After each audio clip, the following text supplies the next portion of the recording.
Hermione, and you're welcome to another episode of A Guide to Life. Thanks so much for joining me again today. I'm always so grateful to share this space with you. Just before we get into today's message, we'll just do a quick recap of our last episode titled Trust and Obey. We talked about how trusting and obeying God, even when it doesn't make sense, always bring blessing. We talked about how Abraham, an example we made, trusted God when it seems like his promise was impossible, the promise of a son. When God finally gave him Isaac, he didn't hesitate to give back what he had waited for so long because his trust was very active. It wasn't just belief, it's obedience.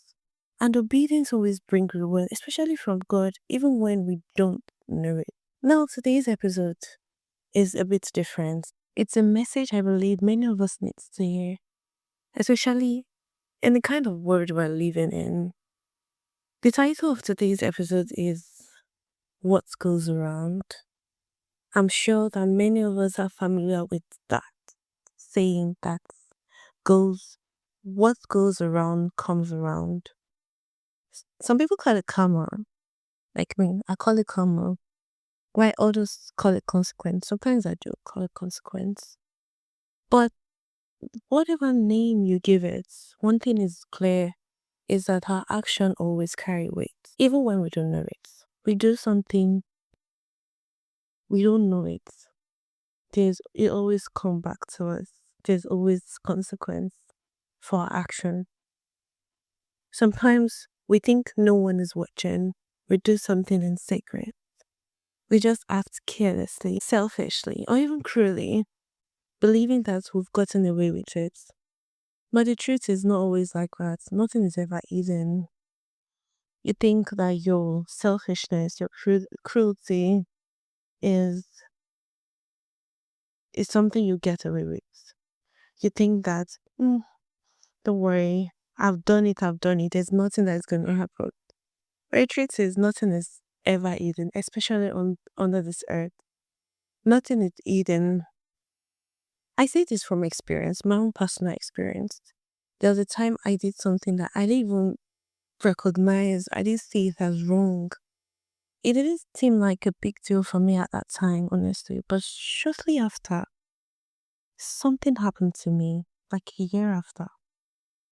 And I experienced the exact same thing that I had unknowingly put someone through. And at that moment, it clicked. It was a very peculiar experience. It was, an experience that I knew that,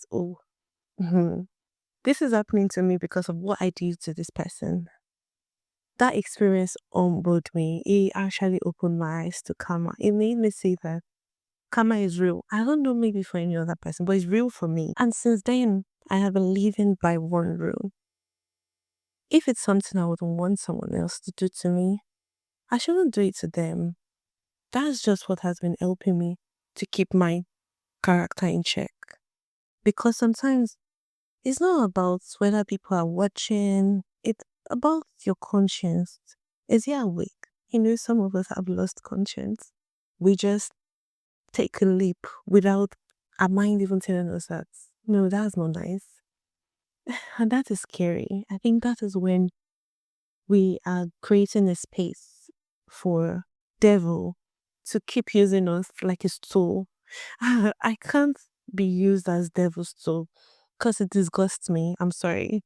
Yes, it disgusts me to know that that thing that is meant to be devil is using me as a tool. I believe that I'm meant to have control of my life. And even if anybody is going to control my life, it has to be good. It has to be good. It has to be him. So sometimes we choose our selfish interest, our greed, our violence over being a better person. And that is and we don't know that these things have consequences. Now, some people don't believe in karma. They say things like, but what about this corrupt politician? They steal our money, they deceive us, they oppress people and they just go scot free. They still travel, they have so much money, they're enjoying their life. Nothing, karma is not real. But we don't know what they're really, really going through. We really just assume that they're enjoying life, they have everything in life. Money doesn't mean peace. Luxury doesn't mean joy. You don't even know the pains they're dealing with in silence. Some of them are dealing with broken homes. Some of them are dealing with the guilt that they carry. Some the spiritual emptiness, the curses that follows their children. You don't know what part of their life that they lack. Karma or divine justice or consequence doesn't always look like punishment. That's one thing we don't know. It's not like, oh, because you were bad, next thing you know, your whole life will fall apart. You might still be going through it and nobody knows. There's a story someone told me about a man who gave his pregnant girlfriend a pill to end the pregnancy without our knowledge, without our consent. She bled. This is not some Nollywood story, honestly. But she bled. She died in pain. The guy moved on. Nobody knew that happened. And he moved on, married someone else. But years later, this is not Nollywood story once again. Someone close to the person told me. Years later, after trying several times, they found out that he couldn't have children. People probably envied him for his money because, to my knowledge, it was okay, he was wealthy, he had that finances. But behind the scene, his life was empty where it matters the most. Just to relate it to the Bible, continue from where we stopped. And again, yes, this is just meant to give you like a summary. Remember that our series is about knowing our Heavenly Father. So this is like a summary of the Bible to know God. Yeah. So, but today's episode is going to be like a character check, basically. Isaac had two sons. He had Esau and Jacob. From the womb, those two, they were rivals. They were always fighting to the extent that Rebecca had to go and meet God at God. What's going on? And God told her that those two will be great nations, but the older will serve the younger. It was a prophecy that was meant to happen. Well, how that came to be based on Jacob's decision was through manipulation. We all remember that story. Even if we're not really religious, we've heard that story one way or the other. Jacob manipulated his older brother. Jacob took advantage of his brother's hunger and made him sell his birthright for a bowl of food. Then, with his mother's help, he still tricked his father. He tricked Isaac into giving him the blessing that was meant for Esau. He got the blessing here, but it came with the cost that he did not see that was going to come in the future. So after getting the blessing rather, he could not stay in his father's land because he had to flee from his brother. His brother was going to kill him. His brother was so hungry, so he had to run. So his mother asked him to go to his uncle, Laban. And what followed after he was with Laban, we remember that story. He first served for 7 years because he wanted Rachel to be his wife. His uncle tricked him, just the same way he tricked his father. He gave him this elder sister, Leah. Then he served for another 7 years for Rebecca. And after this, the uncle didn't want to let him go. The uncle still made himself another 6 years. Laban became wealthy. And he didn't want to let Jacob go. Right? So he served Laban for years. It was deceived, it was manipulated, and it was used for 20 years. You remember what he did to his brother? It wasn't 20 years. His brother didn't go through that for 20 years, but Jacob went through his own consequence for 20 good years. That's scary to me. That is very scary. That is very, very scary. So now I want you to really feel Jacob's pain here. Let me read what he said to Laban after years of being mistreated. Words that reveals just how deeply he had suffered from consequences of his action. And these words were said after he had escaped from Laban, and Laban still went after him like, where are you going? You're not going anywhere. And this part of the Bible said, then Jacob became very angry and he challenged Laban. What's my crime? He demanded. What have I done wrong to make you chase after me as though I were a criminal? You have rummaged through everything I own. Now show me what you found that belongs to you.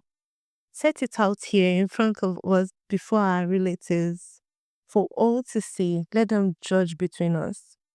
For 20 years, I have been with you, caring for your flock. In all that time, your sheep and goats never miscarried. In all these years, I never used a single ram of yours for food. It's so pained, if you guys can listen. All these things has like exclamation marks to it. I feel like the guy was shouting when he was saying it. If any were attacked and killed by wild animal, I never showed you the carcass and asked you to reduce the count of your flock. No, I took the loss myself. You made me pay for every stolen animal. That's what Laban did to him. He's so shaggy. Whether it was taken in broad daylight or in dark of the night, I worked for you through the scorching heat of the day and through cold and sleepless nights. Yes, for 20 years I lived in your house. I worked 14 years, earning your 2 daughters and 6 more years for your flock, and you changed my wages 10 times. He didn't just work, but Laban cheated him. In fact, if the God of my father had not been on my side, the God of Abraham and the fearsome God of Isaac, you would have sent me away empty-handed. But God has seen your abuse and my hard work. That is why he appeared to you last night and rebuked you. So Laban had this covenant with Jacob and they went their separate ways. This shows us that Jacob did not know his crime at that time. He believed that he didn't deserve what Laban did to him. Just like many of us, sometimes we go through hardship that we think that we don't deserve. But if we look back and think carefully, we might see how we are experiencing the consequence of our past actions. Actions that we did not remember even doing. Action that we did not even think that is that deep. But we're suffering from that consequence. That was what happened to Jacob. He was suffering from the consequence of deceiving and manipulating his brother, and also tricking his father. He didn't go scot-free. Even when God had plans for him, he still had to face the consequences of his action. Even when Jacob finally escaped from Laban, his family was filled with chaos, and among his children there were envy, betrayal, evil among his own son. So his life was filled with chaos just for that thing that he did. He did not think that, is that deep. So this story teaches us something powerful. God's promise may still be over our life, but when we make wrong decisions, we still suffer, right? We suffer the consequences. But sometimes we delay God's promises based on receiving the consequence of our action. Your purpose doesn't erase your responsibility. Because you are meant to be great does not mean that we should not do it the right way. Imagine if God comes down and tell you, you are meant to be great. I have plans for you. Look at your future. See how bright it is. Does not mean that we take shortcuts. Does not mean that we don't try to be good people or try to make good decisions to get to that success. That is what Jacob did. He manipulated his way to get in. At that time, they wouldn't think about it as, I'm trying to achieve the promise of God for my father. No. it was selfish. He was greedy, wanted for himself. His father had made this decision to bless his brother, but him and his mom came together and tricked his father. And he thought that, oh, once I run away from this place, I am freed. I am safe. But karma still caught up with him. Not just for 1 year. That's the crazy part for me. For 20 good years. So today, let this episode be your reminder. Be mindful of your actions. Be careful of your choices. Even when no one is watching you, just know that God is. Let your conscience tell you. If your conscience is telling you, are you sure about what you're doing? This is not nice. You should take that seriously. Don't just say, "Ah, it's not even that deep." Let's just be mindful of our actions. And even if the world doesn't catch up to us today, your heart's real. You will know it in your heart that I'm not meant to do this. We get the consequences, even when we don't know it. If you don't want to reap pain, don't sow pain. If you don't want to reap destruction, don't sow destruction. Just do things that would make your conscience clear. That is for those that have conscience. I know that I keep saying for those that have conscience because sometimes I wonder that when you're making this kind of decision, people that kill other people, murderers, I don't know how they do it without feeling like horrible people, or maybe they're just used to the feeling. I don't know. Or people that deliberately hurt others, that they know that this is hurting this person. I just say, you know what? I don't care. Well, I've done what I need to do. I don't care. And I'm like, don't you feel one part of you just feels like, what am I doing? This is not nice. So we should just ask ourselves today, not even just today, every day, will I be okay if this was done to me? Would I still feel justified if the tables were turned? Because the truth is, what goes around always come back. And people don't know it. They believe it doesn't. They don't even believe in karma. The people of integrity. Not just when people are actually watching, but also when no one is. Let's choose kindness. Let's choose righteousness. Let's stop blaming our village people for what we've used our own hands to create for ourselves. Please just take your time, look back, and beg for forgiveness from our shortcomings. Where we see that I shouldn't have done this, or where we see that this might have been a result of what I've done in the past. Let's beg for forgiveness. Then make a decision to strengthen our conscience. And always think about others and deeply about the consequences of our action before taking them. That is one thing that makes me make a decision. I want to do this, or do I not want to do this? If I do this, this might happen. The probability that I might have to suffer for the consequence is there, even if it is 1%. I still try to make sure my action doesn't hurt someone else, or my action doesn't ruin my life later in the future. That is a decision we need to make personally. It's not easy, but trust me, with the Holy Spirit serving as our conscience to guide us and we listen, we will be able to choose kindness over our personal selfishness or over greed. Thank you so much for listening today. So if this episode spoke to you, please share it to someone. And don't forget to reflect on your own life this week. So what do you need to let go? What do you need to make right? Let's make sure we make that right. And before I go, I want to let you know that I've opened a special Discord community for you. It is a safe space where you can feel like you're truly at home. It's more than just a group. It's going to be like a family. A place where you can talk about your struggles without fear of judgment, where you can share what you're going through, connect with people who truly care, and feel supported in every step of the way.